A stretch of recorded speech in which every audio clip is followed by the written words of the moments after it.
राधे राधे दोस्तों, विक्रम बेताल की कहानी में आपका फिर से स्वागत है। इस कहानी का शीर्षक है अपराधी कौन। बनारस में देवस्वामी नाम का एक ब्राह्मण रहता था। उसके हरिदास नाम का पुत्र था।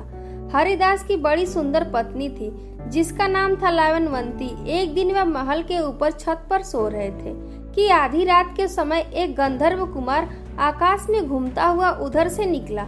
वह लावणवंती के रूप पर मुग्ध होकर उसे उड़ा ले गया।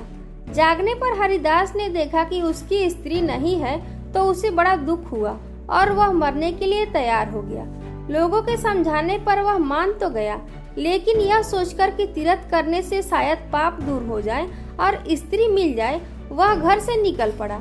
चलते चलते वह किसी गांव में एक ब्राह्मण के घर पहुंचा। उसे भूखा देख ब्राह्मणी ने उसे कटोरा भरकर खीर दे दी और तालाब के किनारे बैठकर खाने को कहा। हरिदास खीर लेकर एक पेड़ के नीचे आया और कटोरा वहां रखकर तालाब में हाथ मुंह धोने गया।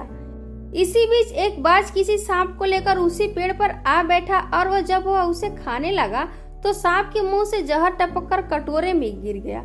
हरिदास को कुछ पता नहीं था, वह उस खीर को खा गया। जहर का असर होने पर वह तड़पने लगा और दौड़ा दौड़ा ब्राह्मणी के पास आकर बोला, तूने मुझे जहर दे दिया है। इतना कहने के बाद हरिदास मर गया। पति ने यह देखा तो ब्राह्मणी को ब्रह्म घातिनी कहकर घर से निकाल दिया। इतना कहकर बेताल बोला, राजन बताओ कि सांप, बाज और ब्राह्मणी इन तीनों में अपराधी कौन है। राजा ने कहा, कोई नहीं। सांप तो इसीलिए नहीं क्योंकि वह शत्रु के वश में था। बाज इसीलिए नहीं क्योंकि वह भूखा था, जो उसे मिल गया उसी को वह खाने लगा। ब्राह्मणी इसीलिए नहीं कि उसने अपना धर्म समझकर उसे खीर दी थी और अच्छी दी थी। जो इन तीनों में से किसी को दोषी कहेगा वह स्वयं दोषी होगा। इसीलिए अपराधी ब्राह्मणी का पति था जिसने बिना विचारे ब्राह्मणी को घर से निकाल दिया। इतना सुनकर बेताल फिर पेड़ पर जा लटका और राजा को वहां जाकर उसे लाना पड़ा।